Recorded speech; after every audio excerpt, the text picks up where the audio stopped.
चारुनी कर्मठतेचा विचारू प्रबोध दिन करू प्रकाशिला जयांचे करिता स्मरण होय सकल विद्यांचे अधिकरण ते वंदू म्या श्रीचरण श्री गुरूंचे मला वाटते अंतरित्वा वसावे तुझ्या दासबोधासी त्वा बोधवावे अपत्या परी पाजवी प्रेम रसा महाराजया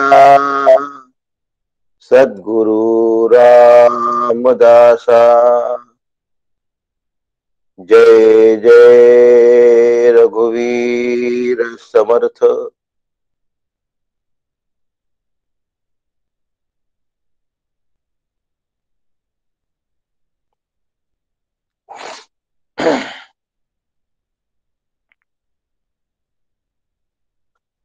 श्रीमद दासबोध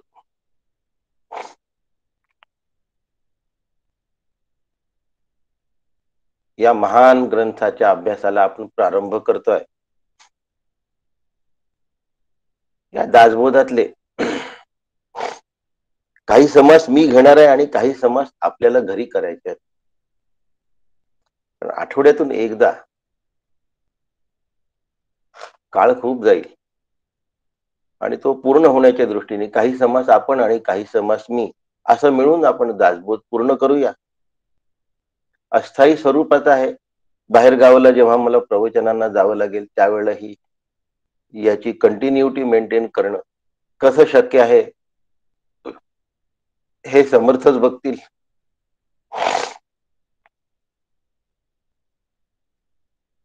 पहिल्या दशकातला 10वा समास आज आपण घेतोय, ज्याचं नाव आहे नरदेह स्तवन.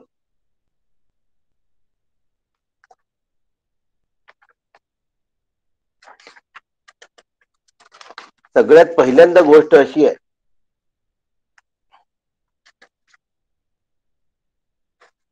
की ज्या वेळेला आपण स्तवन करतो त्यावेळेला ज्यांची आपण स्तवन करतो, स्तवन शब्दाचा अर्थ स्तुती असा होतो.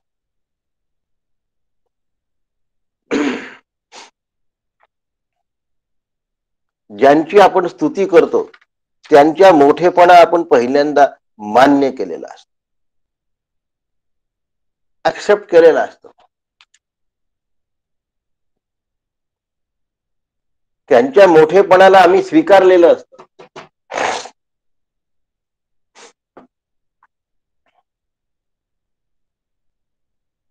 जेव्हा आम्ही दुसऱ्याच्या मोठेपणाला स्वीकारतो त्यावेळेला आमच्या अहंकाराचा पहिल्यांदा लय होतो, आमचा अहंकार पहिल्यांदा खाली जातो.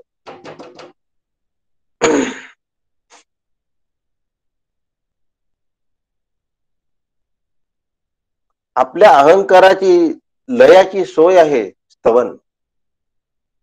आपल्या अहंकार लयाची सोय आहे स्तुती करणे. म्हणून स्तवनाच्या समासात काय पडलं आहे ऐकायला येत नाहीये? व्यवस्थित ऐकायला येतं. छान ऐकायला येते, स्पष्टता आहे. हो, ऐकायला येतं. बर.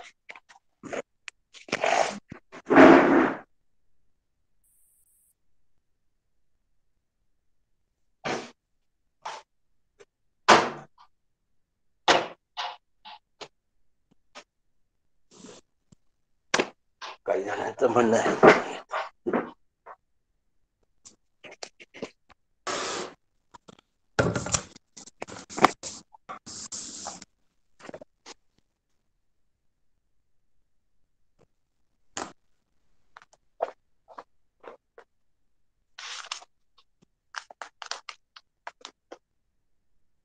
पुन्हा एकदा मी स्पीकरची बटन काढून लावलेली आहे. काही फरक पडतो का बघा. स्तवनाच्या निमित्ताने मनुष्य स्वतःचा अहंकार बाजूला ठेवतो आणि दुसऱ्याचं श्रेष्ठत्व मान्य करायची सवय लागते. अहंकार लयाच्या दृष्टीने स्तवन अत्यंत मोलाचं आहे. स्तवनातून फार मोठा लाभ आहे. परमार्थ जीवनाच्या वाटचालीचा चेंडमार करणारा, या वाटचालीला खलास करणारा, पारमार्थिक वाटचालीचा जर शत्रू कोणी असेल त्याचं नाव अहंकार आहे. अहंकार हा भयंकर त्रास देणारा आहे. कुणाला असं वाटत असेल की क्रोध हा त्रासाचा आहे, काम हा त्रासाचा आहे, पण काम आणि क्रोध यापेक्षाही अधिक घातक जर काही असेल तर तो अहंकार आहे. आणि अहंकार लयाचा प्रारंभ समर्थांनी स्तवनाच्या समासापासून केलेला आहे. पहिला दशक स्तवनाचा आहे. दशकाचं नाव आहे स्तवनाचा. आणि म्हणून पहिले माझ्या अहंकाराला मी कमीपणा आणत असतो.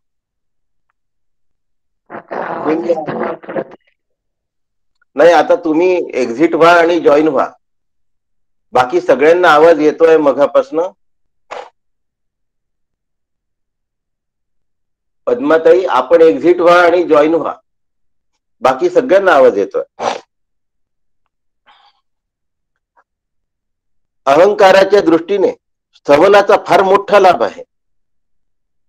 सामान्य माणूस जो असतो त्याची विचारधारा नेहमी स्वतःच्या भोवती घोळत असते, स्वतःच्या भोवती फिरत असते आणि स्वतःच्या संदर्भातून माणूस जगाकडे पाहतो. एखादं उदाहरण देऊया.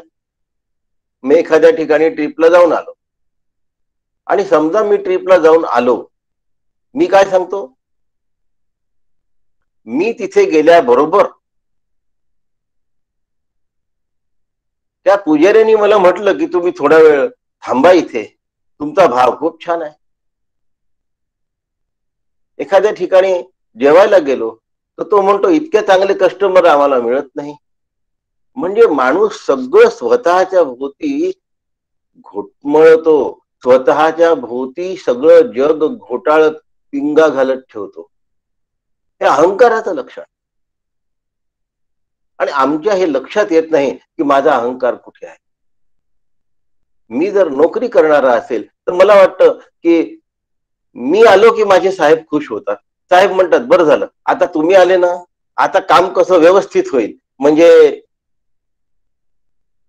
मी मी आणि मी स्वतःची शेखी मिरवण्याचा आणि आपली शेखी दुसऱ्यासमोर मांडण्याचा मनुष्याचा, जीवाचा काय आहे? स्वभाव आहे. या स्वभावाला मोडता घालणं हे परमार्थाचं पहिलं आवश्यक काम आहे.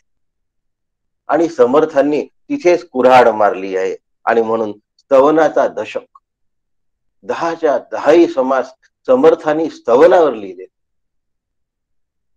आणि ज्यांच्याकडून ज्ञानप्राप्ती झाली त्यांचे विषयी कृतज्ञता. म्हणून नेहमी भगवंताला नमन करून अभ्यासाला प्रारंभ करावा. आई वडिलांना नमस्कार करून अभ्यासाला प्रारंभ करावा. श्री गुरूंना वंदन करून अभ्यासाला प्रारंभ करावा. ग्रंथांना नतमस्तक होऊन अभ्यासाला प्रारंभ करावा. ग्रंथातलं ज्ञान मस्तकात येणं याच्यासारखी चांगली गोष्ट नाही, पण डोक्यावर चढणं वाईट गोष्ट आहे. त्या ज्ञानाचं थैमान असणं चांगली गोष्ट नाही. ते ज्ञान बुद्धीमध्ये शिरपलं पाहिजे, ते ज्ञान बुद्धीमध्ये मुरलं पाहिजे. खूप मोठा पाऊस आला आणि तो जर वाहून जाणारा असेल तर काही उपयोग होत नाही. पण तो जर झिरपणारा पाऊस असेल, भिरभिर भिरभिर पाऊस येतो आणि तो 2-3 दिवस चालतो, त्यांनी पिकाच्या मुळापर्यंत पाणी जातं, असा पाऊस पीक संवर्धन करणारा असतो. म्हणून आत्मसात केलेली जी विद्या आहे, आत्मसात केलेली जी विद्या आहे, ही विद्या आतमध्ये मुरली पाहिजे, आतमध्ये झिरपली पाहिजे, आतमध्ये गेली पाहिजे. ह्याच्यासाठी समर्थांनी स्तवनाचा समास लिहिलेला आहे. ज्या वेळेला ती आतमध्ये झिरपते त्यावेळेला विवेक, निश्चयात्मक बुद्धी, संशय रहित ज्ञानाचा निश्चय झाल्याशिवाय राहत नाही. आपला विषय सुरू आहे 10व्या समासाचा. पहिल्या दशकातला 10वा समास आणि त्याचं नाव आहे नरदेह स्तवन. नरदेह स्तवनाबद्दल समर्थ या ठिकाणी लिहितात आहे आणि फार मोलाचं समर्थांनी या ठिकाणी वर्णन केलं आहे. काय वर्णन केलंय हो? नरदेहाचं काय स्तवन करायचं हो? जर प्रश्न विचारायचा झाला तर पहिला प्रश्न असा आहे की हे तर हाडामासाचं शरीर आहे, हे तर नाश पावणारं शरीर आहे, हे तर कुजून जाणारं शरीर आहे, हे तर संपणारं शरीर आहे. मग या शरीराचा एवढा विचार समर्थांनी का केला? याचं दुसरं उत्तर ऐतरेयोपनिषदात मिळतं. परब्रह्म परमात्म्याने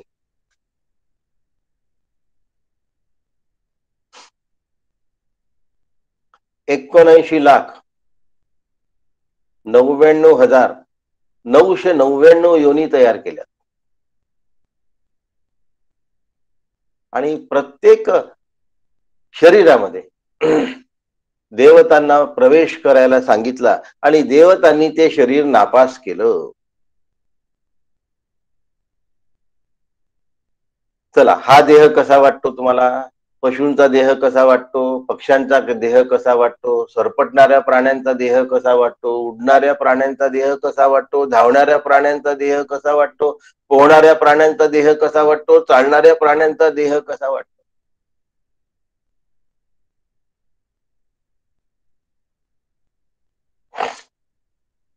$83,99,999.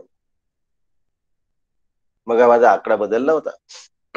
84 लक्ष योनी आहे ना. एवढ्या सगळ्या योनीत एवढे सगळे देह तयार केले, पण मनुष्याचा देह तयार नाही केला. आणि सर्व देवतांनी तयार केलेले 83,99,999 योनी नापास केल्या, फेल केल्या. आम्हाला नाही पसंत. बघा, निवड करणाऱ्या देवता होत्या हे लक्षात घ्या. भगवंत हसले आणि भगवंताने त्यानंतर मनुष्याचा देह निर्माण केला. मनुष्य देहामध्ये देवता शिरल्या. देवता लवकर बाहेरच येईना. बाकी सगळ्या देहांमध्ये जेव्हा देवता शिरल्या, ऐतरेयोपनिषदाचा विषय आहे, त्या पटकन बाहेर यायच्या. मनुष्य देहामध्ये देवता शिरल्या, देवता लवकर बाहेर येईना. शेवटी भगवंताने आवाज दिला, अहो या. आणि मग देवता बाहेर आल्या. बाहेर आल्यानंतर देवतांचे मुखोद्गार त्या ठिकाणी सांगतो, पुरुषो वाव सुकृतम. काय म्हणतात? वाव. आपण म्हणतो ना, आपण अशा अर्थाने घेऊया, वाव किती छान, हा केवढं छान. देवता असंच म्हणाल्या, पुरुषाचा देह किती छान. पुरुष शब्दाचा अर्थ मनुष्य असा आहे. स्त्री आणि पुरुष दोन्ही मिळून हा अर्थ आहे. पुरुषो वाव सुकृतम. आणि देवता आनंदित झाल्या, देवता हसायला लागल्या. आतापर्यंत देवतांचा चेहरा रडवेला होत होता, आतापर्यंत देवतांचा चेहरा प्रश्नार्थक होत होता. भगवंत म्हणाले, असं काय गोष्ट तुम्हाला मनुष्याच्या देहात दिसली जे आतापर्यंतच्या देहात नाही सापडली? त्यावेळेला देवतांनी उत्तर दिलं की आजवर आम्हाला तुम्ही जेवढे देह दाखवलेत भगवंता, या सगळ्या देहामध्ये फक्त भोग घेण्याचीच इच्छा होती.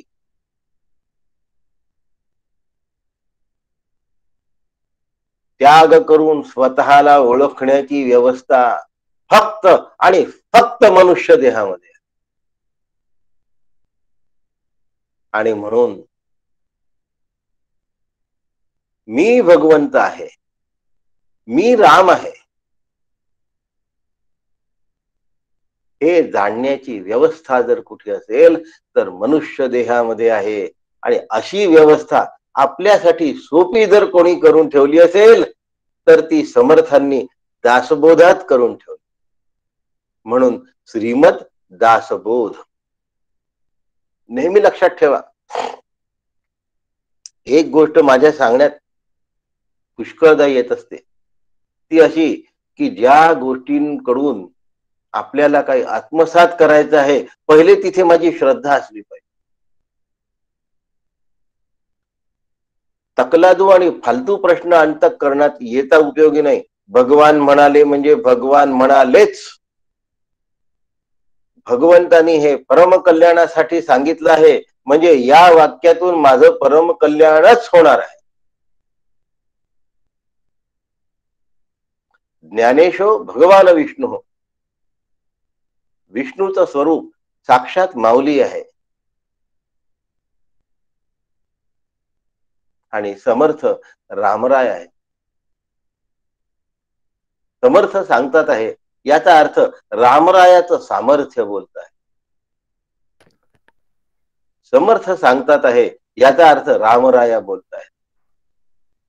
समर्थ सांगतात आहे याचा अर्थ रामरायातलं कनवाळूत्व, रामरायातलं परमदयाळुत्व माझ्यासाठी दासबोधाच्या निमित्ताने शब्दबद्ध झालेला आहे. दासबोध माझ्या परम कल्याणाचा ग्रंथ आहे. या श्रद्धा पहिल्यांदा आतमध्ये घट्ट असल्या पाहिजे, या श्रद्धा आतमध्ये पक्क्या असल्या पाहिजे, या श्रद्धा आतमध्ये निश्चित स्वरूपाच्या असल्या. माझी आई मला सांगते आहे म्हणजे माझ्या कल्याणाचाच भाग आहे. समर्थ मला सांगतात आहे म्हणजे माझ्या कल्याणाचाच भाग आहे, दुसरा कोणता असू शकत नाही. मग मनुष्य जन्मामध्ये सर्वश्रेष्ठ आहे, मनुष्य सर्व देहांमध्ये सर्वश्रेष्ठ देह आहे, तर मग आता इतर योनीचा विचार मला कधीही करण्याचं कारण नाही असं तुम्ही म्हणाल. आम्हाला हे समजलं असा त्याचा अर्थ नाही. याचा अर्थ असा आहे की मनुष्य योनीमध्ये आता मला माझं परम कल्याण साधूनच घेतलं पाहिजे.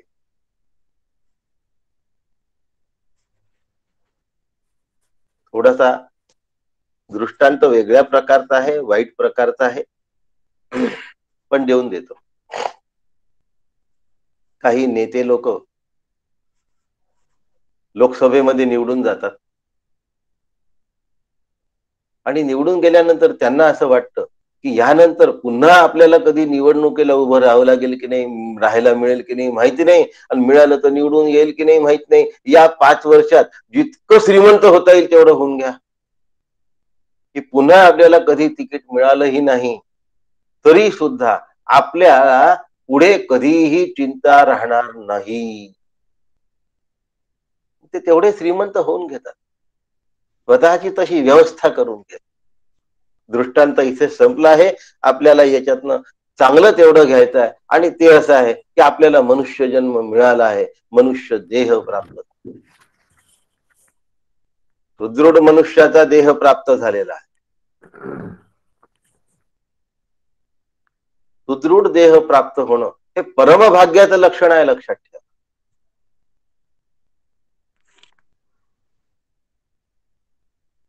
आणि त्या देहामध्ये मला माझं परम कल्याण करून घेतलं पाहिजे. पुन्हा हा देह प्राप्त होईल की होणार नाही याचा भरोसा देता येत नाही. 84 लक्ष योनी आहे. मला पुन्हा पुन्हा कोणता देह मिळेल मरणानंतर हे माझ्या हातात नाही आहे. आता मिळालेल्या देहाचं मला सार्थक करून घेतलं पाहिजे की नाही करून घेतलं पाहिजे, करून घेतलं पाहिजे. म्हणून नरदेह स्तवन निरूपण, म्हणून नरदेहाची स्तुती सांगतात आहे समर्थ.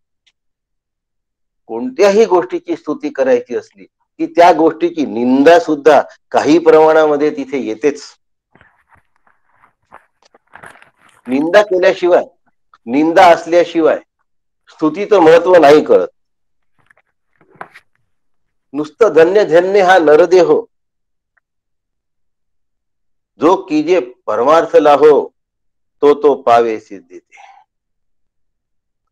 नरदेहानी परमार्थ सिद्धीला जातो असं ज्या वेळेला समर्थ सांगत आहेत त्यावेळेला नरदेह उत्तम मिळाला हे पहिले परमपुरुषाचं आम्ही थँक्स म्हणायला पाहिजे, आभार मानायला पाहिजे.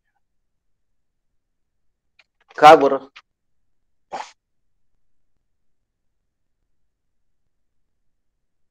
का बरं? ह्याचं कारण असं की या देहामध्ये कोणी तेजरूप झालं, कोणी जलरूप झालं, कोणी आकाशरूप झालं. काकांनी फार सुंदर दिलंय.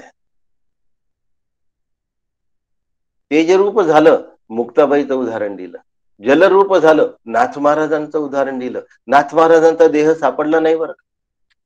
गोदेमध्ये आपला देहाचं विसर्जन केल्यानंतर नाथ महाराज आणि गिरिजाबाई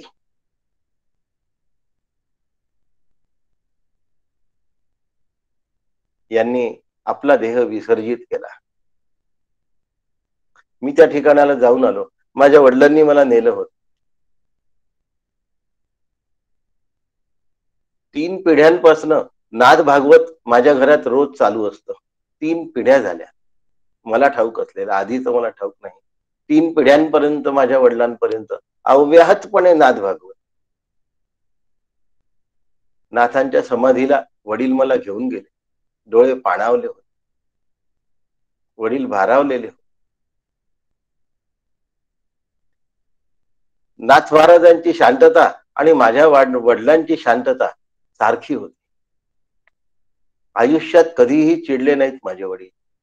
माझे वडील, मंदाताई आणि डॉक्टर काका तिघांना पाहिलंय मी आयुष्यात. असे 3 व्यक्ती मी पाहिले की ज्यांना आपण व्यक्ती म्हणण्यापेक्षा महापुरुष म्हणावं, की जे कधीच चिडले नाही, आयुष्यात संतापलेच नाही, कधी रागावलेच नाही. ती परमशांतता नाथ महाराजांची. आणि त्या नाथ महाराजांच्या त्या गोदावरीमध्ये नाथ महाराज जलरूप झाले. ते जल पवित्र वाटायला लागले. त्या जळाकडे बघत असताना असं वाटलं की हे केवढं पवित्र जल आहे की इथे नाथ महाराजांनी आपला देह समर्पित केला. तुम्ही म्हणाल असं कसं वाटतं? हो, तीर्थी कुर्वंती तीर्थानी, सत्शास्त्री कुर्वंती शास्त्रानी. संतांचं महत्व आहे की संत ज्या वेळेला गंगेमध्ये स्नान करतात तेव्हा आपलं पाप धुवून धुवून जड झालेली गंगा संतांना स्नान घातल्यानंतर पुन्हा निर्मळ होऊन जाते.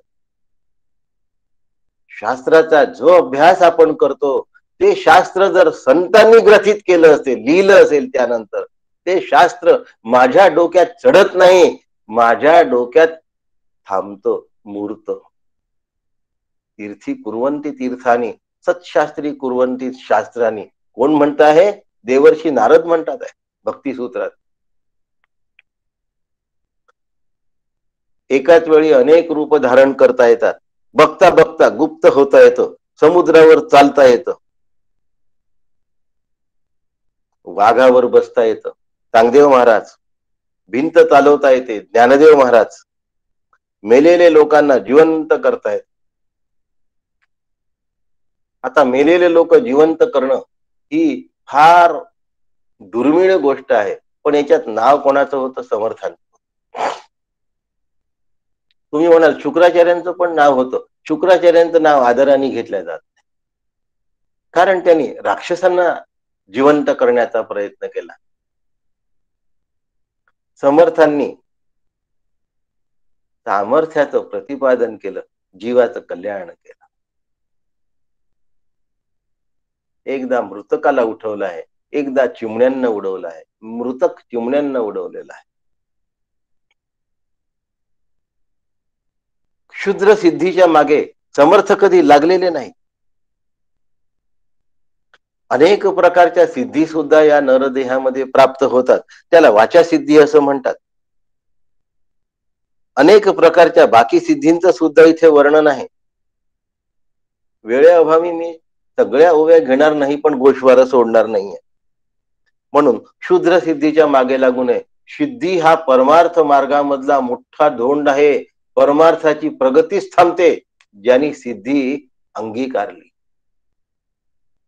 सिद्धी मिळतातच, प्रलोभन येतातच.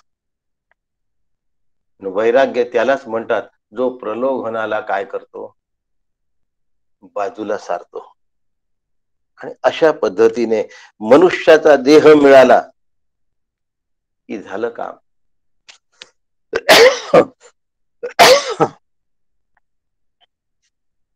काही जण मनुष्याच्या देहात येऊन सुद्धा अपंग असतात, बुद्धीनी मंद असतात, क्रिया करण्याची क्षमता नसते, आजारपळ आलेले असतात. असा मनुष्य देह त्यांना मोक्षाकडे घेऊन जाण्यासाठी मोठा अडथळा निर्माण करतो.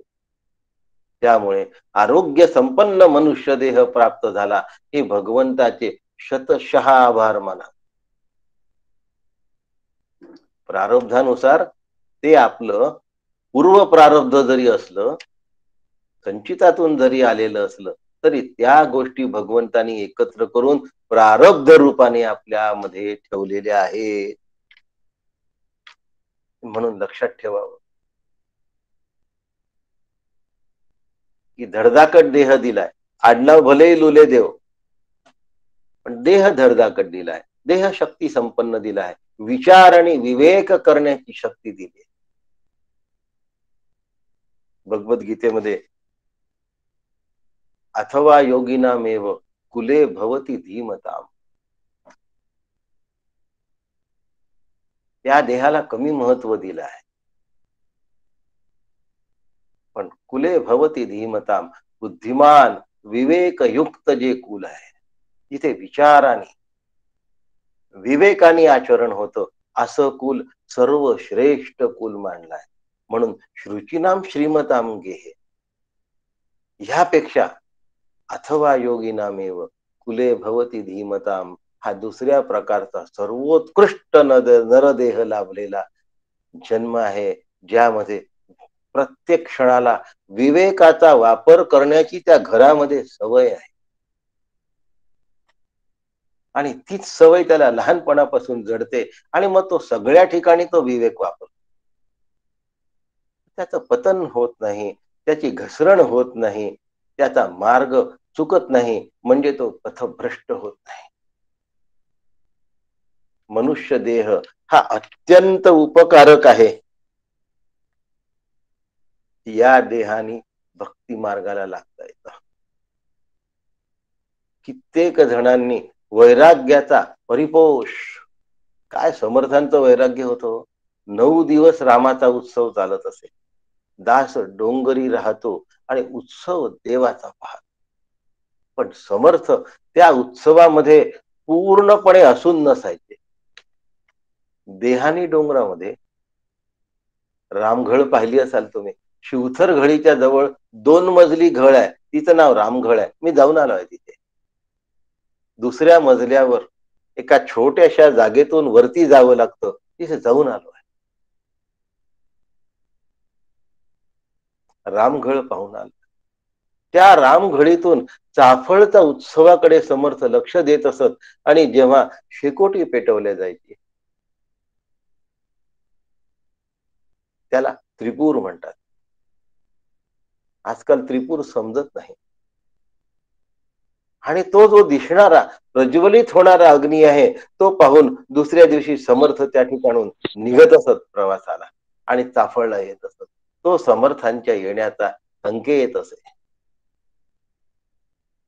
दास डोंगरी राहतो, उत्सव देवाचा पाहतो. अनेक जण तप करतात, अनेक जण यज्ञ करतात, अनेक जण याग करतात. काही योगी हट्टाने योग सुद्धा करतात. काही जण देहाला पीडा देतात. पण आपापल्या पद्धतीप्रमाणे प्रत्येक मनुष्य हा नरदेहामध्ये मोक्ष प्राप्तीचा, भगवंत प्राप्तीचा मार्ग शोधतो. आणि ह्या प्राप्तीतून तो 4 मुक्तीला प्राप्त होतो. पहिल्या मुक्तीचं नाव आहे सलोकता. सलोकता शब्दाचा अर्थ त्या लोकाला जाऊन मिळणे.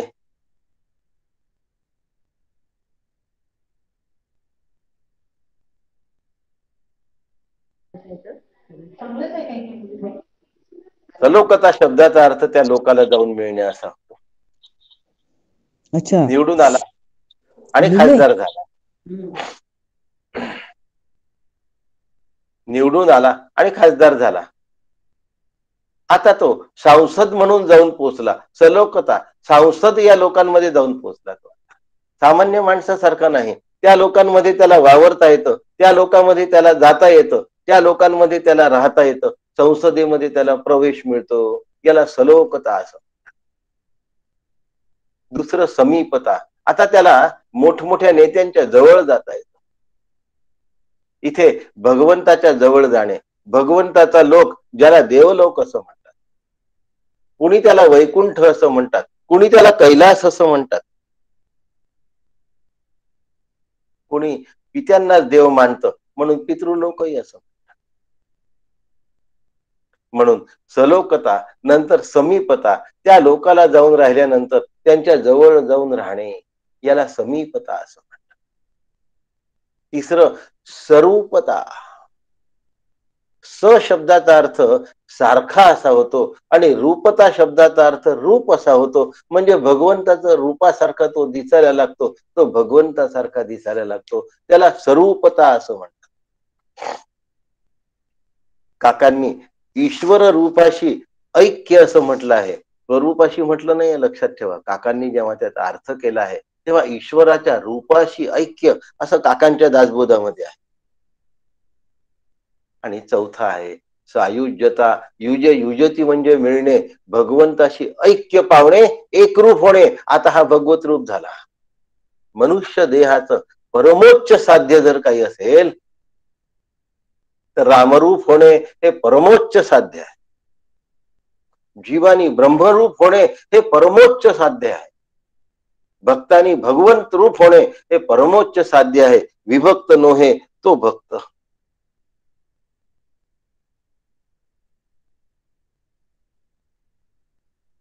मनुष्य देह 50% पुण्य आणि 50% पापानी समसमान होतो. त्याच्यामुळे मनुष्य शरीरामध्ये चांगल्या आणि वांगल्या दोनही वासना असतात. आपल्या मनाला कधीही आरोपीच्या पिंजऱ्यात उभं करू नये की माझ्या मनामध्ये वाईट विचार येतात, मला वाईट स्वप्न पडतात, मला वाईट दृष्टांत दिसतात. दिसू दे, त्याच्यामध्ये वाहून जाऊ नकोस. बस, दिसणारच आहेत की, असणारच आहेत की. 50% पाप आणि 50% पुण्य यांची समसमान वाटणी झाल्यानंतर मनुष्य जन्म मिळतो, लक्षात ठेवा. पण पुण्य केल्यानंतर तेवढं पाप नष्ट होतं आणि पाप केल्यानंतर तेवढं पुण्य कामी येतं असं नाही. पापाचे फळ वेगळी भोगावे लागतात, पुण्याची फळं वेगळी भोगावी लागतात. काही लोक चोऱ्या करतात मग दान देतात, एवढं दान दिलं तर चोरीचं पाप गेलं असं नाही आहे. असा काटाकाटीचा हिशोब नाही आहे. आणि म्हणून मनुष्य जन्मात सगळ्यात महत्वाचं जर काही असेल तर क्रियमान स्वातंत्र्य. क्रियमान स्वातंत्र्याने मनुष्य जन्म बहरलेला आहे, मनुष्य जन्म फुललेला आहे. माझ्या आयुष्यात जेवढा वेळ आहे तेवढ्या वेळात आता मी क्रियमान स्वातंत्र्याचा वापर करून मोक्षाला जाऊन मिळवू शकतो. आणि ही संधी मला मिळालेली आहे मनुष्य देहामध्ये. बाकी सर्व देह बघा, वाघ बघा, हरिण बघा, बैल बघा, म्हैस बघा, कुत्रा बघा, या सगळ्यांचे कणे आडवे आहेत.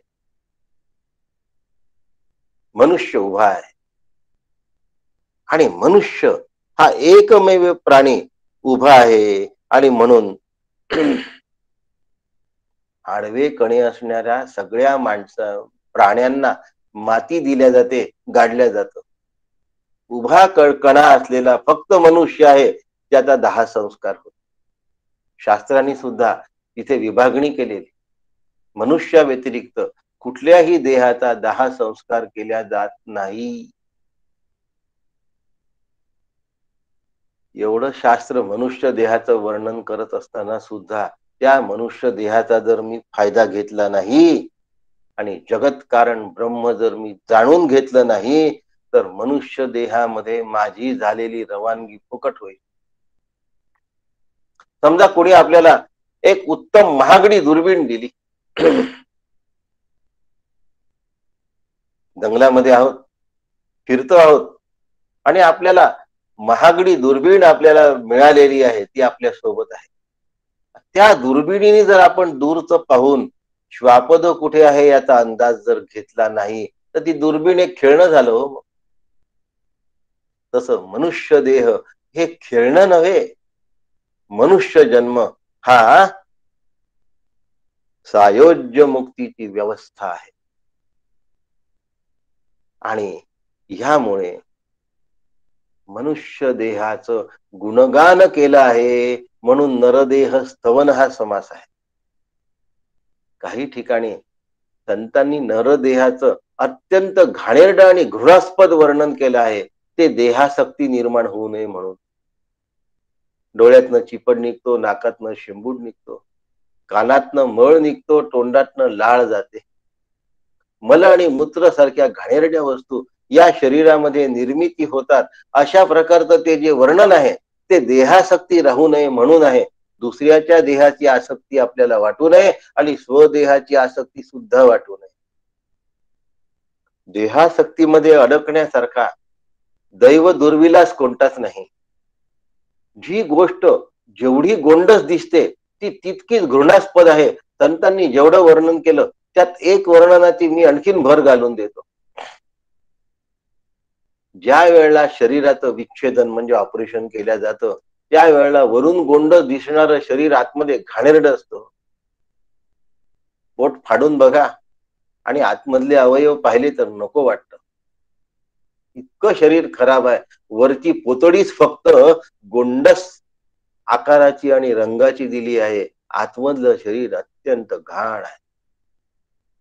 त्या शरीरावर काय प्रेम करायचं? पण त्याचा उपयोग घेतला पाहिजे. आणि म्हणून शरीरामध्ये जो राहतो त्याला पुरुष असं म्हणतात. पुरुष येते इति पुरुष.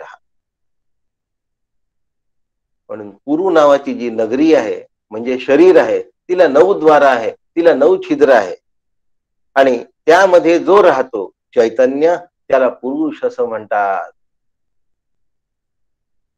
पुन्हा इथे स्त्री आणि पुरुष हा भाग नाही, पुन्हा पुन्हा लक्षात ठेवायचं. सर्व व्यापक असलेल्या जे चैतन्य आहे ते पुरुष आहे आणि ते मी आहे हे ओळखण्यासाठी मनुष्याचा देह आहे. काही जण याचा पुरुष शब्दाचा गैरवापर करून स्त्रियांना हलकं लेखतात. समर्थांनी स्त्रियांना अतिशय मान दिलेला आहे. पुरुषाचा तो जीव आणि स्त्रियांची ती जीवी, ऐसे नोहे उठा ठेवी, समर्थांचं वाक्य आहे. पुरुषांचा तो जीव, स्त्रियांची ती जीवी, ऐसी नोहे उठा ठेवी, समर्थ म्हणतात. ही अशी उठाठेव नाही आहे परमार्थ. स्त्रीचाही जीवच आहे आणि पुरुषाचाही जीवच आहे.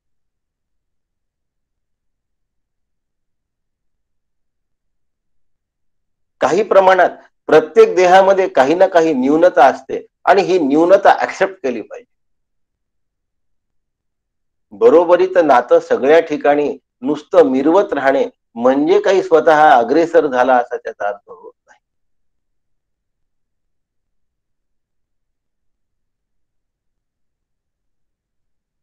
ज्या गोष्टी स्त्रियांमध्ये वाखाडण्यासारख्या आहेत त्या पुरुषांमध्ये नाहीच आहेत. ज्या पुरुषांमध्ये वाखाडण्यासारख्या आहेत त्या स्त्रियांमध्ये नाहीच आहेत. अपवाद असतातच प्रत्येक गोष्टीला 2-4.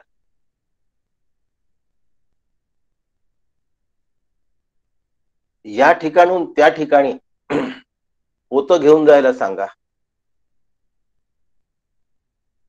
क्वचितच स्त्रीला उचलले जाईल. पुरुष पटकन घेईल आणि ते नेऊन ठेवून देईल भरलेलं पोतं.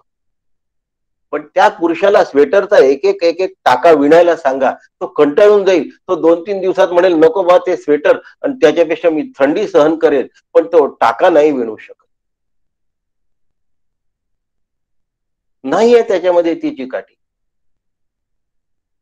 पण ती स्त्री देहामध्ये आहे. स्त्री देहाचे काही वैशिष्ट्य आहेत, पुरुष देहाचे काही वैशिष्ट्य आहेत. स्त्री देहाच्या काही न्यूनता आहेत आणि पुरुष देहाच्याही काही न्यूनता आहेत. कोणी वरचढ आणि कोणी कनिष्ठ असा परमार्थामध्ये भागच उरत नाही. देह दौर्बल्याच्या दृष्टीने जर बघितलं तर काही प्रमाणात दुर्बलता आहे त्या देहामध्ये, आणि तेवढी ऍक्सेप्ट करावी. ममत्वाचा वास पुरुष देहामध्ये कमी असतो, हे पुरुषांनी ऍक्सेप्ट करावं. अहंकाराचा जास्त रेटा असतो पुरुष देहामध्ये. देह शब्दाचा अर्थ या ठिकाणी सूक्ष्म देह असा होतो. आपला विषय आहे नरदेहात क्रियमान स्वातंत्र्य असतं. पुरुषांनाही क्रियमान स्वातंत्र्य आहे, स्त्रियांना सुद्धा क्रियमान स्वातंत्र्य आहे. त्याच्यामुळे अक्कास्वामी, वेणास्वामी, मीराबाई सारख्या अनेक संत, गार्गी आणि मैत्री सारख्या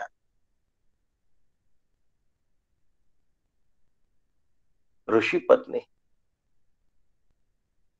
काय काय अपार लौकिक आहे या लोकांना. यांनी ब्रह्मरूपता प्राप्त केली, यांनी आत्मरूपता प्राप्त केली, आणि हे आम्ही जाणून घेतलं पाहिजे, हे आम्ही समजून घेतलं पाहिजे. यासाठी मला मनुष्य देहाचा आधार घेणं एवढं एकच काम महत्वाचं आहे, ज्याचा मी उपयोग घेतला पाहिजे. आधार कशाला म्हणतात? मनुष्य देहाला समजून घेता आलं पाहिजे, मनुष्य देहाला जाणून घेता आलं पाहिजे. कसं जाणून घेणार आहे मनुष्य देहाला, कसं समजून घेणार आहे मनुष्य देहाला? साधनेच्या द्वारे समजून घेतलं पाहिजे. साधना म्हणजे बाहेर दाखवणारी गोष्ट नाही आहे, अंतःकरणात विलसणारा भाग आहे. आणि साधनेचं जर उत्तर देता आलं तर एका ठिकाणी बैठक करणे, तासन तास बसून राहणे, अनेक तास पद्मासन घालून बसणे, जमिनीच्या आत स्वतःला गाडून बसणे, याला साधना म्हणत नाही. या सगळ्या बहिरंग गोष्टी आहेत, आणि याच्यावरून लोक मोठं आणि लहान ठरवतात. जटा किती वाढले आहे, बुबुळ वर गेले आहेत का, हे साधनेचे निकष नाहीत, पण लोक लावतात. याही वयात 3-3 तास पद्मासन घालून बसतात. फार मोठे साधक आहेत. पद्मासन घालून बसण्यावर साधकत्व अवलंबून नाही, सारासार विचारावर साधकत्व अवलंबून आहे. आणि हे बाहेर नाही कळत. सारासार विचार तो ज्याचा त्याला कळत असतो. आणि म्हणून समर्थ म्हणतात, नरदेहाचे नि आधारे, नाना साधनांचे नि द्वारे, मुख्य सारासार विचारे बहुत सुटले. समर्थांचा विचारांवर भर आहे, समर्थांचा आचारावर भर आहे. समर्थांचा विचारावर भर आहे मी आधी सांगितलंय, आचारावर भर आहे नंतर सांगितलं आहे. याचा अर्थ समर्थांचा विचारपूर्वक आचारावर भर आहे, आणि असा जो आहे त्याचा नरदेह पावन होतो. मुख्य सारासार विचाराने ज्याने आपलं जीवन घालवलं तो साधू आहे. हो, साधू लक्षणं होऊन गेली आहेत, संत लक्षणं होऊन गेली आहेत, सद्गुरु स्तवन होऊन गेलेलं आहे. मनुष्य देहातच सद्गुरु होता येतं, मनुष्य देहातच साधू होता येतं, मनुष्य देहातच सिद्ध होता येतं, मनुष्य देहातच सदाचारी होता येतं. पण या सगळ्या गोष्टींच्या आड येणारी जर काही गोष्ट असेल तर ती आहे अहंकार. म्हणून समर्थ म्हणतात, नरदेहाचे नि संबंधे बहुत पावले उत्तम पदे. सर्वोत्तम पद, ह्यापेक्षा श्रेष्ठ पद कुठलंच नाही. असं जे पद असतं त्याला सर्वोत्तम पद असं म्हणतात. बहुत पावले उत्तम पदे. पण हे उत्तम पद मिळवण्यासाठी एकच गोष्ट आवश्यक आहे आणि ती आहे अहंकार सांडूनी, अहंता सांडूनी. अहंकाराचा नायनाट होण्याची गरज आहे. अहंकार निस्तनाभूत होण्याची गरज आहे. स्वतःच्या अहंकाराची जोपासना कधीच करू नका.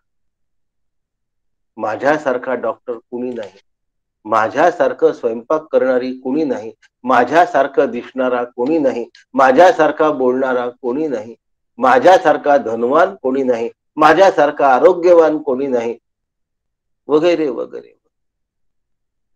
हे सगळे अहंकाराच्या छटा आहेत. या छटा माणसाला दुःखी केल्याशिवाय सोडत नाही आणि आत्मानंदापासून दूर नेतात, रामरूपतेपासून बाजूला सारतात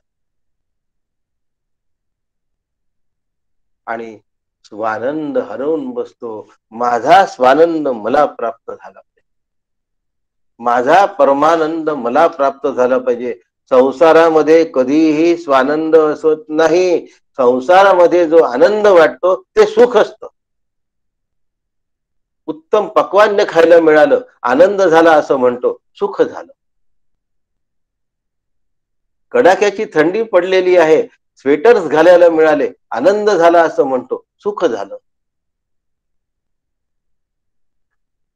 म्हणून कुठल्याही गोष्टीच्या प्राप्तव्यानंतर जो आनंद झाल्यासारखा वाटतो तो आनंद नसून ते सुख आहे. ते विषयामुळे प्राप्त झालेलं आहे. आणि स्वानंद शब्दाचा अर्थ स्वरूपाचा आनंद. स्व शब्दाचा अर्थ स्वरूप असा. आणि स्वरूप आनंद रूप आहे. स्वरूपाचा आनंद ही समजवण्याची भाषा आहे. स्वरूपच आनंद रूप आहे. नाही तर स्वरूपाचा आनंद म्हणजे स्वरूप वेगळं आणि आनंद वेगळं असे द्वैत नाहीये तिथे. स्वरूपच आनंद रूप आहे. म्हणून स्वानंद. अहंता सांडोनी स्वानंदे सुखी झाले.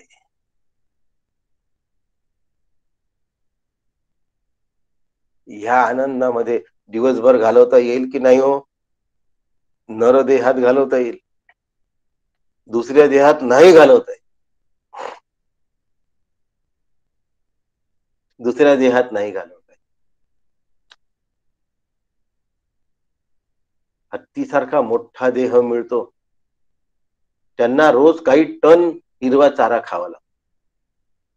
त्यांच्या खाण्याचं जे साधन आहे तेही तितकंच मोठं आहे. त्यांचं अन्नही तेवढंच मोठं आहे, ज्याच्यासाठी त्यांना वणवण वणवण फिरावं लागतं 12 महिने उन्हाळ्यात सुद्धा.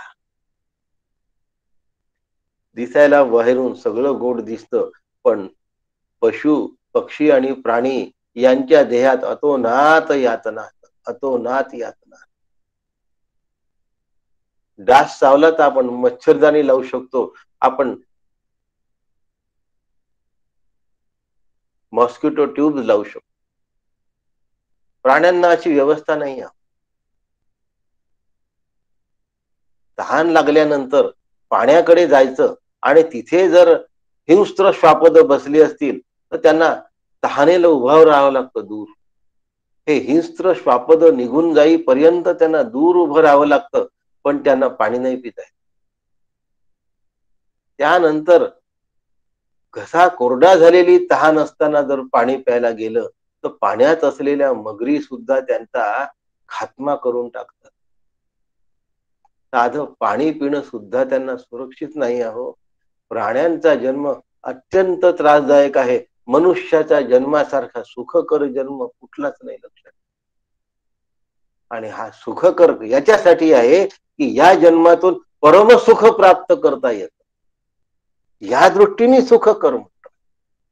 नाही तर पुन्हा मनुष्याचा जन्म मिळो हा सुखकर जन्म आहे अशा अर्थाने नाही बोलत आहे.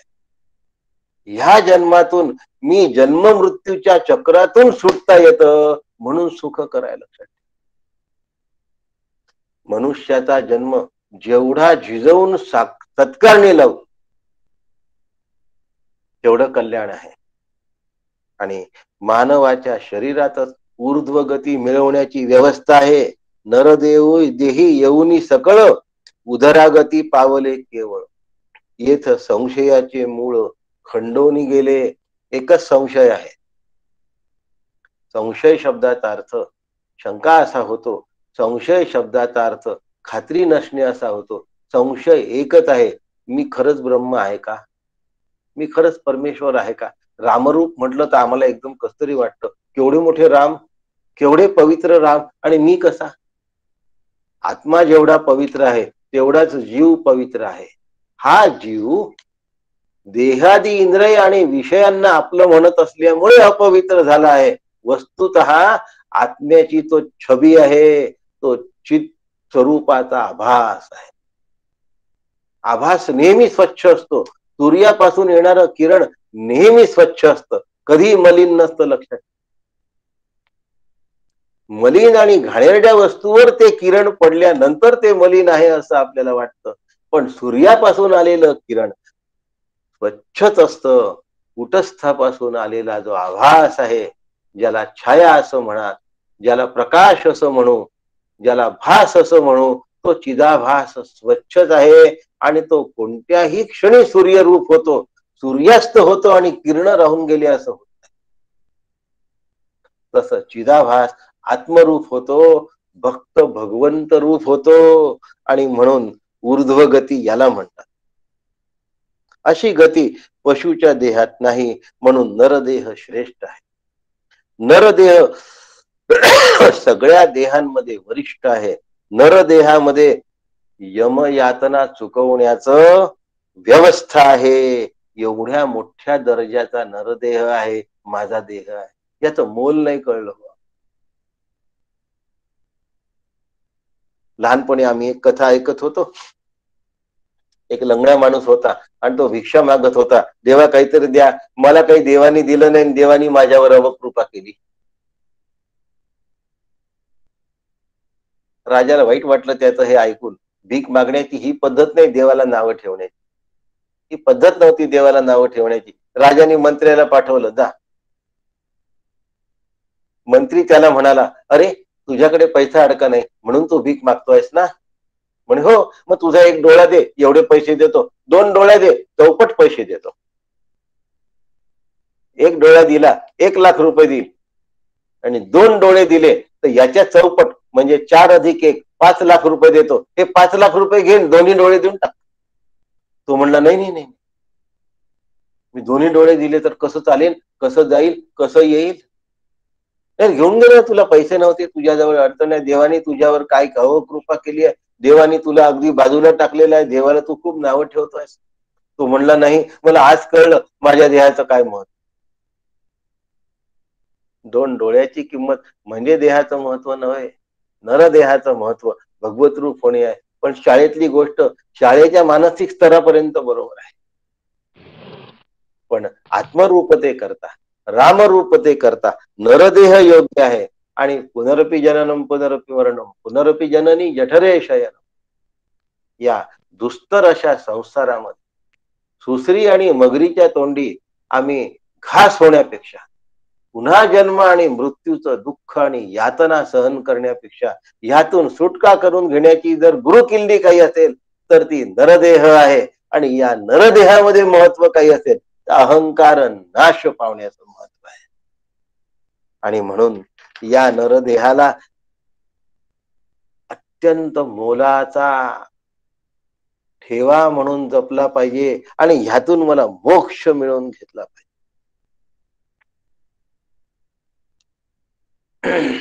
विटा मातीचं घर बांधलं तर किडे मुंग्या पशु पक्षी पाली हे सगळं त्या घराला आपलं घर आहे असं म्हणतात.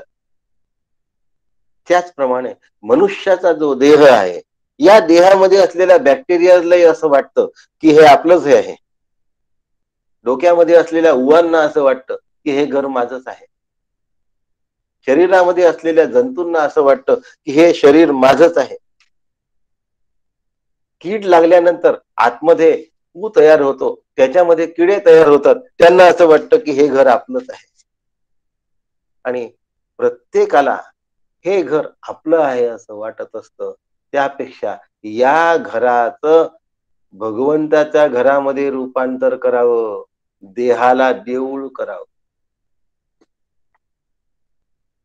या देहाला जर परमार्थामध्ये लावलं तर देहाचं देऊळ होतं. देऊळ नेहमी स्वच्छ, देऊळ नेहमी झाडलं असतं, देऊळ नेहमी प्रकाशमान असतं, देऊळ नेहमी प्रसन्न चित्त करणार.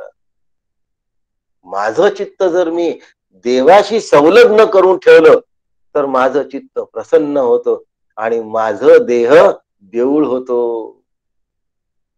असं नरदेहातून नरदेहाचं देऊळ तयार करायचं आणि त्यानंतर पुन्हा जन्म मरणाला कधीही यायचं नाही.